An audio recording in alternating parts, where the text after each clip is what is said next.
हाय,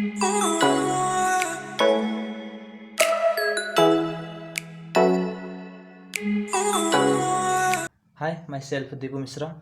और आज हम पढ़ेंगे तारों के बारे में। ठीक है, तो चलिए हम सबसे पहले ये देखते हैं कि तारों का जन्म कैसे हुआ, ये तारे आए कहाँ से। ठीक है, हाँ, मैं पढ़ाने से पहले एक बात बता देना चाहता हूँ कि जैसे ये हमारा जो सन है, जो सूर्य है, ये भी हमारा क्या है, एक तारा है। क्या है? एक तारा है। ठीक है, चलो हम देखते हैं। तो जैसे ये आपके सामने दिख रहा है, ये क्या है? वाइट पेज ना। हम इस वाइट पेज को मान लेते हैं अंतरिक्ष।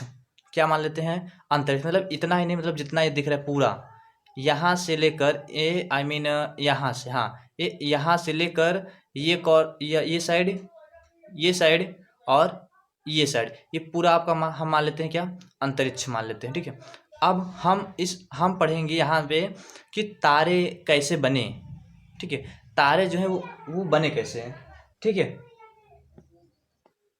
देखिए इस अंतरिक्ष में हमने क्या कहा कि ये अंतरिक्ष है ना। इस अंतरिक्ष में है क्या? कुछ भी नहीं है। इस अंतरिक्ष में कुछ भी नहीं है, केवल और केवल गैस हैं। क्या है? गैसेज। ठीक है, अभी हम स्टार्टिंग से बात कर रहे हैं। ठीक है, स्टार्टिंग से अभी की बात करेंगे तो बहुत चीज़ें हैं अंतरिक्ष में। ठीक है, हम स्टार्टिंग से बात कर रहे हैं कि अभी इस अंतरिक्ष में कुछ नहीं, यहाँ सिर्फ गैसेज हैं। क्या है? गैसेज ना, सॉरी, गैस है। ठीक है, यहाँ क्या है? गैस केवल है।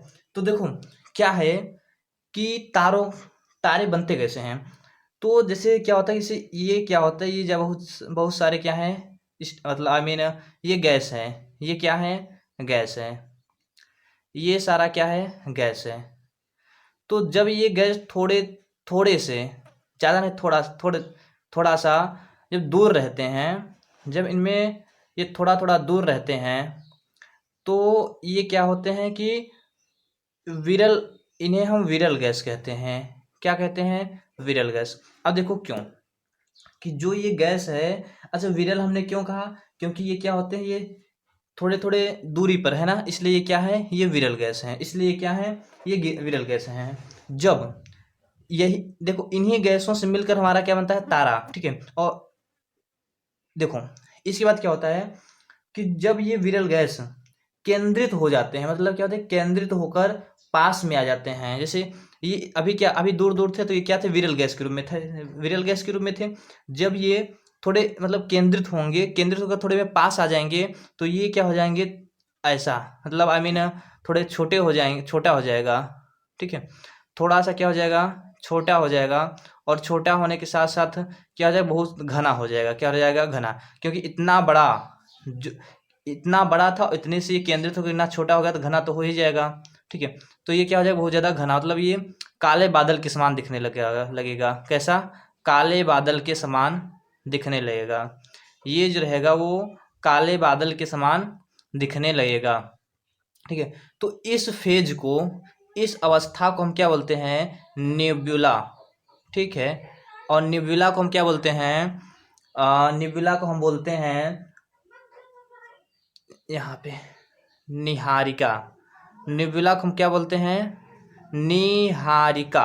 नेबुला को हम क्या बोलते हैं? निहारिका। ठीक है, क्या बोलते हैं? निहारिका। ये सेकेंड फेज था। इसके बाद क्या होता है कि देखो, इसके बाद यहाँ देखो, इसके बाद क्या होता है कि जब, अच्छा, ये क्या है? देखो, ये गैस था। ये क्या था? गैस। यहाँ पर क्या थे? गैस दूर दूर थे। यहाँ केंद्रित होकर क्या हुए? पास पास आए। और जब ये गैस केंद्रित होकर पास पास में आ गए, तो क्या होगा? जब पास बहुत ज़्यादा, मतलब बहुत ज़्यादा पास में आ गए, तो इनमें घर्षण होने लगे होगा। हालांकि घर्षण यहाँ भी होगा, यहाँ कम होगा, यहाँ घर्षण ज़्यादा होगा। और जब गैसों के बीच ज़्यादा घर्षण होता है, स्पेसिफिक हाइड्रोजन, ठीक है, हाइड्रोजन के बीच, मतलब जब इन गैसों के बीच यहाँ पर हाइड्रोजन अत्यधिक मात्रा में होता है, जब इनमें क्या होगा कि इनमें घर्षण अत्यधिक होगा, तो इसमें क्या हो जाएगी? दहन की प्रक्रिया प्रारंभ हो जाएगी। क्या हो जाएगी? दहन की प्रक्रिया प्रारंभ हो जाएगी। तो जब दहन की प्रक्रिया प्रारंभ हो जाएगी, तो ये आपका इस तरह से बन जाएगा। किस तरह से? इस तरह से, मतलब बन जाएगा। दहन की जब प्रक्रिया प्रारंभ हो जाएगी, तो ये आपका इस तरह से बन जाएगा। और फिर ये क्या हो जाएगा? तारा बन जाएगा। ठीक है, जब इसमें दहन की प्रक्रिया प्रारंभ हो जाएगा, तो फिर ये क्या बन जाएगा? तारा बन जाएगा। फिर ये तारा बन जाएगा। इस तारे में, अच्छा, एक एक होता है, जैसे हमने क्या किया, हमने भोजन किया, तो हम भोजन किए तो भोजन में कुछ टाइम तक ही एनर्जी देता है। तो उसी प्रकार से जब यहाँ पर जितना, जैसे इतना गैस था, इतना गैस मतलब इसके कोई क्वांटिटी नहीं है, इतना गैस हो गया, इस गैस को इतना ज़्यादा गैस इतने छोटे में आ गया, तो इस इतना छोटा सा जो है इसमें जो दहन की क्रिया हो रही है संलयन विधि के द्वारा, संलयन विधि के द्वारा इसमें जो दहन की प्रक्रिया हो रही है, वो क्या होगा कि जितना इसमें गैस है, जब इसमें दहन की प्रक्रिया प्रारंभ हो गई, तो इसमें क्या होता है कि जितना इसके अंदर एनर्जी है उतनी देर तक ही कार्य करेगा। तो फिर क्या होता है कि देखिए, देखो इसमें क्या, जैसे इसमें होता है कि जो हाइड्रोजन होता है, जो हाइड्रोजन गैस होता है, वो निरंतर हीलियम में बदलता रहता है। जो हाइड्रोजन गैस होता है वो निरंतर क्या होता है, हीलियम में बदलता रहता है। और ये जो तारे होते हैं, कोई भी तारा हो, कोई भी तारा हो, वो प्लाज्मा अवस्था में रहता है। किस अवस्था में रहता है? प्लाज्मा। वो जो रहता है वो प्लाज्मा अवस्था में रहता है। अब एक क्वेश्चन आप ये ध्यान दीजिए कि प्लाज्मा अवस्था क्या होता है। प्लाज्मा अवस्था क्या होता है, मतलब कि प्लाज्मा अवस्था वो होता है जो सॉलिड भी हो और लिक्विड भी हो, जो सॉलिड को भी फॉलो करो और लिक्विड को भी फॉलो करे। जैसे हम मान लेते हैं, हम किसका एग्जांपल ले लें, जैसे कि खून, आई मीन ब्लड। क्या? ब्लड। ब्लड जो होता है वो आप देखते हो गाढ़ा भी होता है, मतलब सॉलिड फॉर्म में भी होता है, लिक्विड फॉर्म में भी होता है। तो कोई भी चीज़ हो जिसमें ये दोनों चीज़ें होती हैं, वो हमारा क्या होता है? प्लाज्मा। जैसे हो जाता है हमारा वो फेविकोल, क्या हो जाता है? फेविकोल। तो फेविकोल में दोनों बातें होती हैं, इसलिए वो क्या हो जाता है? प्लाज्मा। जैसे ज्वालामुखी हो जाता है, ज्वालामुखी। और या तो हम मान लेते हैं अलकतरा। आपने देखा होगा ना अलकतरा, जो अक्सर रोड वगैरह बनते हैं तो लगता है ना, रोड वगैरह में लगता है। तो अलकतरा जो होता है, ये भी क्या होता है? प्लाज्मा में। एक सिंपल सी एग्जांपल जो सभी लोग जानते हैं, जैसे होता है नाक। ठीक है, जो हर व्यक्ति के पास होता है, जैसे नाक ना, नाक जो होता है वो भी जब आप देखते हैं, जब वो देखते हैं तो भी प्लाज्मा अवस्था में रहता है, मतलब सॉलिड भी रहता है और लिक्विड भी रहता है। ठीक है, तो जो ये हाइड्रोजन की हीलियम में बदलता है, ये क्या होता है? ईंधन, मतलब इसमें जो ईंधन रहता है वो हाइड्रोजन से हीलियम में बदलता रहता है। और वो किस अवस्था में रहता है? तो वो प्लाज्मा अवस्था में रहता है। किसमें रहता है? प्लाज्मा अवस्था में। अभी आपने देखा ये तारा बन गया, अभी आपने क्या देखा कि तारा ये आपका बन गया। अब देखिए इसके बाद होता क्या है, आपने सुना होगा चंद्रशेखर सीमा, आपने पढ़ा होगा चंद्रशेखर सीमा के बारे में। तो देखो क्या होता है कि जब जब इस तारे, मैंने बताया कि इसके अंदर एक सीमित ऊर्जा होती है, जब इसके अंदर एक सीमित ऊर्जा होती है, और जब इसका ऊर्जा खत्म होने लगता है, समाप्त होने लगता है धीरे धीरे, तो क्या होता है कि जब इसका ईंधन समाप्त होने लगता है तो इसका आकार बड़ा हो जाता है। इसका आकार क्या होता है? बड़ा हो जाता है। और जब और इसका आकार क्या हो जाता है? बड़ा हो जाता है। और तब हम इसे कहते हैं रेड जाइंट। इसे क्या कहते हैं? रेड जाइंट, मतलब लाल दानव। इसे क्या कहते हैं? Red giant. और तब इसका नाम हो जाता है लाल दानव। ठीक है, इसका क्या हो जाएगा, पहले जैसे छोटा रहेगा इसका ईंधन, जैसे जैसे जैसे इसका ईंधन समाप्त होगा ये बड़ा होता जाएगा। क्या होता जाएगा? बड़ा होता जाएगा और लाल दानव बन जाएगा। क्या बन जाएगा? लाल दानव बन जाएगा। ठीक है, अब देखो इसके बाद नेक्स्ट पेज पे देखिए, ये लाल दानव। अब इसके बाद दो चीजें होती हैं। क्या होती हैं? दो चीजें। पहली बात ये होती है कि यदि इस तारे का, जो तारा बन रहा है, यदि वो लाल दानव, देखो हर तारे का अंत लाल दानव तक होता है, इसके बाद कैसे होता है वो देखो। देखो लाल दानव के बाद क्या होता है कि यदि उस तारे का आकार, यदि लाल दानव का द्रव्यमान, द्रव्यमान मतलब क्या? आकार। यदि लाल दानव का जो द्रव्यमान है वो सूर्य के द्रव्यमान से, किसके? सूर्य मतलब सन के द्रव्यमान से 1.44 गुना से छोटा है। क्या है? छोटा है, तो वह श्वेत वामन बनेगा। मतलब कि सन सन इज लेस देन 1.44, सॉरी 44। ठीक है, सन इज लेस देन 1.44।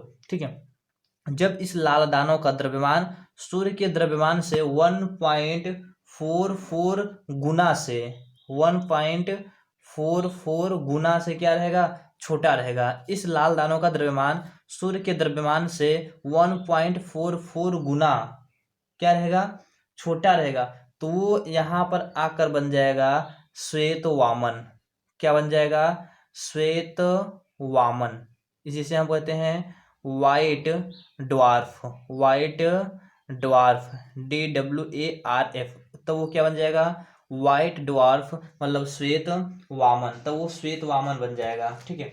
और उसका जो आकार होगा वो छोटा होने लगेगा, ठीक है। इस श्वेत वामन को हम जीवाश्म तारा भी कहते हैं, इस श्वेत वामन को हम जीवाश्म तारा भी कहते हैं।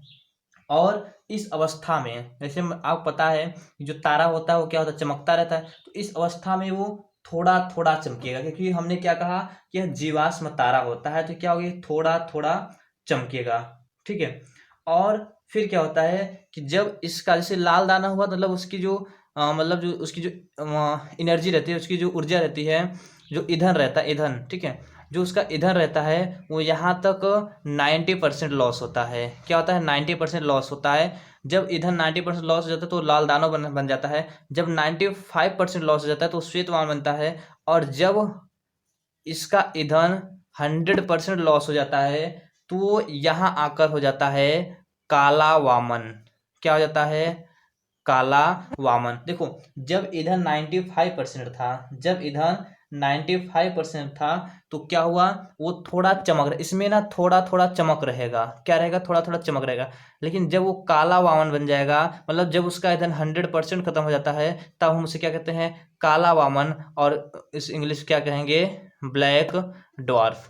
हम क्या कहेंगे, ब्लैक ड्वार्फ, ठीक है, क्या कहेंगे, ब्लैक ड्वार्फ। और इस तरीके से इस प्रकार के तारे का अंत होगा। दूसरा कंडीशन क्या होता है कि यदि इस लाल दानव का द्रव्यमान, इस लाल दानव का द्रव्यमान सूर्य के द्रव्यमान से 1.44 गुना बड़ा हो, 1.44 गुना क्या हो, बड़ा हो, तो यहाँ आकर ये बन जाता है आपका अभिनव तारा। क्या बन जाता है, अभिनव तारा, जिसे हम कहते हैं सुपरनोवा, जिसे हम क्या कहते हैं, सुपरनोवा। यहाँ आकर क्या हो जाता है, अभिनव तारा, जिसे हम क्या कहते हैं, सुपर तारा। देखो इसमें होता है क्या है, इसमें जो कार्बन होते हैं, कार्बन, इसमें कार्बन जैसे हल्के पदार्थ लोहा जैसे भारी पदार्थ में परिवर्तित होने लगते हैं। इसमें कार्बन जो होता है ना, कार्बन, इसमें कार्बन जैसे जो हल्के पदार्थ, कार्बन हल्का पदार्थ होता है, कार्बन जैसे हल्के पदार्थ लोहा जैसे भारी पदार्थ में परिवर्तित होने लगता है, जिस कारण ये विस्फोट करने लगते हैं। क्या करने लगते हैं, विस्फोट। क्योंकि जो हल्के पदार्थ होंगे वो जब वो लोहे में परिवर्तित होंगे तो क्या होगा, मतलब लोहा वजन होता है ना, तो मतलब कि कार्बन हल्का होता है। जब कार्बन जैसे हल्के पदार्थ लोहे जैसे भारी पदार्थ परिवर्तित होंगे तो इसमें क्या होने लगता है, विस्फोट होने लगता है। क्या होने लगता है, विस्फोट होने लगता है। इसलिए इसे विस्फोटक तारा भी कहते हैं। क्या कहते हैं, विस्फोटक तारा। इसी इसलिए क्या कहते हैं, विस्फोटक तारा कहते हैं। और जब ये विस्फोट होता है तो विस्फोट के बाद क्या होता है, यह न्यूट्रॉन तारा का रूप ले लेता है। किसका तारा रूप लेता है, न्यूट्रॉन तारा, न्यूट्रॉन तारा। ये किसका रूप लेता है, न्यूट्रॉन तारा का रूप ले लेता है। इसका जो घनत्व होता है, मतलब इसका घनत्व क्या होता है, उच्च होता है। इसका जो घनत्व होता है वो क्या होता है, बहुत ही उच्च होता है। इसका घनत्व क्या होता है, उच्च होता है। और आकार जो होता है बहुत ही छोटा हो जाता है। मैंने पहले बताया था कि जैसे जैसे आगे बढ़ेगा आकार छोटा होता चला जाए। लाल दाना तो आकार बड़ा होगा, लेकिन इसके बाद फिर से आकार घटने लगेगा, ठीक है। जब न्यूट्रॉन तारक पर तक जाएगा जो आकार होगा वो क्या होने लगेगा, घटने लगेगा, ठीक है। फिर देखो क्या होता है, न्यूट्रॉन तारा के बाद क्या होता है, अच्छा हम अभिनव तारा कहते हैं ना, अभिनव तारा को हम क्या कहते हैं, इंग्लिश में सुपरनोवा कहते हैं, इसे विस्फोटक तारा कहते हैं। साथ ही साथ एक बात है, इसे हम बड़ा तारा भी कहते हैं। क्या कहते हैं, बड़ा तारा। इसे हम क्या कहते हैं, बड़ा तारा, ठीक है, इसे क्या कहते हैं, बड़ा तारा। और जब ये न्यूट्रॉन में जाता है तो ये छोटा हो जाता है, तो हम इसे क्या कह सकते हैं, छोटा छोटा तारा। क्या कहते हैं, छोटा तारा, ठीक है। फिर देखो ये क्या बन जाता है, न्यूट्रॉन ना। फिर न्यूट्रॉन के बाद क्या होता है, जैसे ये हमारा क्या हो गया, न्यूट्रॉन हो गया, मतलब न्यूट्रॉन ना, ये न्यूट्रॉन तारा हो गया मेरा। क्या हो गया, न्यूट्रॉन तारा। फिर ये क्या होता है, किसी ये न्यूट्रॉन तारा हो गया, तो न्यूट्रॉन तारा जब इसका भी एनर्जी लॉस होने लगता है तो ये क्या होता है कि इसके दो रूप हो जाते हैं, या तो ये बन जाता है पल्सर, और या तो बन जाता है क्वेसर। या तो बन जाता है पल्सर और या तो बन जाता है क्वेसर, दो में से एक बनता है, ठीक है। इसकी स्थिति ये है, ये चमकता और बुझता रहता है, ठीक है। ये क्या रहता है, चमकता और बुझता रहता है, ठीक है। और इसकी स्थिति ये होती है कि इसमें मतलब कि चमकना ही बंद कर देता है। इस अवस्था में जो आ जाते हैं मतलब चमकते ही नहीं हैं, और जो इसमें आते हैं वो थोड़ा चमकते रहते हैं। और इसके बाद एक अंतिम अवस्था होती है जिसे हम कहते हैं ब्लैक होल। इसमें क्या कहते हैं, ब्लैक, जिसे हम क्या कहते हैं, ब्लैक, जिसे हम कहते हैं ब्लैक होल।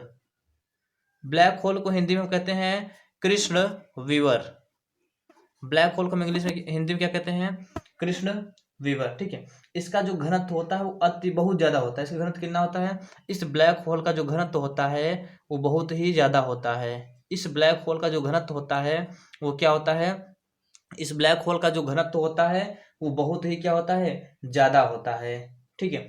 ये ध्यान रख लीजिए कि इसका घनत्व इतना ज्यादा होता है कि यदि यहाँ की इस ब्लैक होल की एक चम्मच, वन स्पून सॉल्ट को, एक चम्मच मिट्टी को, यदि एक चम्मच मिट्टी को लाया जाए तो उस एक चम्मच मिट्टी का जो भार होता है वो 10 हाथियों के बराबर होता है, ठीक है। कितने हाथी बराबर, 10 हाथियों के भार के बराबर होता है, 10 हाथियों के भार के बराबर। देखो ये जो ब्लैक होल है ना, ब्लैक होल, इसे हिंदी में कहते हैं कृष्ण विवर। इसकी खोज किसने की, तो इसकी खोज की थी चंद्रशेखर ने। आप पढ़ते हैं हमेशा साइंस में पढ़ते हैं चंद्रशेखर सीमा, क्या पढ़ते हैं, चंद्रशेखर सीमा। तो चंद्रशेखर सीमा वही होता है 1.44, सूर्य के द्रव्यमान के 1.5 ना, मतलब सूर्य का जो द्रव्यमान होता है सूर्य के द्रव्यमान के 1.5 गुना, जिसे हम, जिसका शुद्ध मान होता है 1.44, ठीक है। सूर्य के द्रव्यमान के 1.44 या 1.5 गुना द्रव्यमान को चंद्रशेखर सीमा कहते हैं, जो कि मैंने अभी ऊपर बताया ये वाला 1.44, हम इसे 1.5 भी कहते हैं, ठीक है।